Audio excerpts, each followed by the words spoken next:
السلام علیکم ورحمۃ اللہ وبرکاتہ۔ امید ہے مزاج بخیر ہوں گے۔ ہمارے ہاں شاید یہ قاعدہ رائج ہو چکا ہے اور یہ ضابطہ قانون کی سی حیثیت اختیار کر چکا ہے کہ فتنہ فتنہ فتنہ، اس کے آوازیں کسو، گستاخ گستاخ گستاخ، اس کے نعرے لگاؤ، ملعون ملعون ملعون، اس کی تکرار کرو، فسادی فسادی فسادی، اس کی یلغار کرو اور سامنے والے کو خاموش کر دو۔ لیکن یہ طریقے پرانے ہو چکے، یہ ضابطے الٹ چکے، یہ اصول بے اصولی میں گم ہو چکے۔ اب اگر آپ کو بات کرنی ہے تو دلیل سے کرنی ہوگی۔ آپ کسی کو ذلیل کریں، یہ کلیہ پرانا ہو چکا، اب دلیل کا جواب دلیل سے دینا پڑے گا۔ انجینئر محمد علی مرزا اسی وجہ سے مقبول ترین ہوتا جا رہا ہے کہ پہلے دن سے اس کے خلاف نہ تو کسی نے خلوص نیت سے اس کے خلاف کام کیا اور اکثر نے اسے سیریس لیا ہی نہیں، جس کا نتیجہ یہ ہے کہ آج یہ تمام تر مکاتب فکر کے لیے سردرد اور معمہ بن چکا ہے۔ ابھی بھی ہمیں اکثر مکاتب فکر کے علماء کی جانب سے صرف طعنے، تردید اور مزاحمتی تقریریں سننے کو ملتی ہیں۔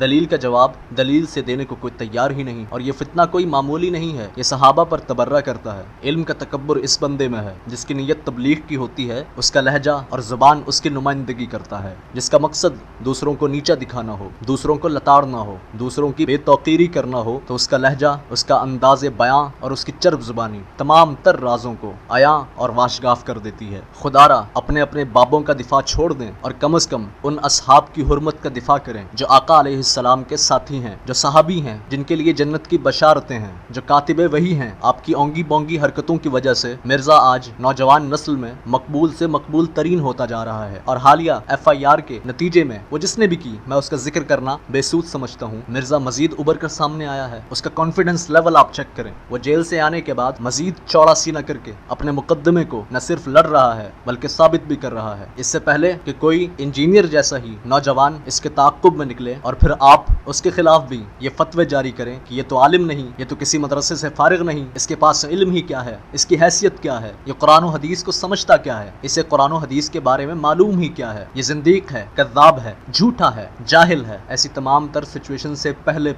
خدارا علماء اس جانب متوجہ ہوں اور خلوص نیت سے کام کریں، اور جن کا دفاع کرنا ہے، جو ہمارے حقیقی بابے ہیں، ان کا دفاع کریں۔ اپنے مسلک کے بابوں کی پیروی اور پرستش چھوڑ دیں، جو اصحاب رسول ہیں ان کی حرمت کا پاس رکھیں، کیونکہ ان کی حرمت کا پاس رکھیں گے تو آقا علیہ السلام کی حرمت بلند ہوگی، اور آقا علیہ السلام کی حرمت کو بلند کرنا اللہ سے محبت کرنا اور اس کے دین کی خدمت کرنے کی حقیقی عکاس ہے۔ ملتا ہوں انشاءاللہ اگلی ویڈیو میں، تب تک اپنا اور اپنے گرد و پیش کے لوگوں کا خیال رکھیں۔ اللہ ہمارا حامی و ناصر ہو۔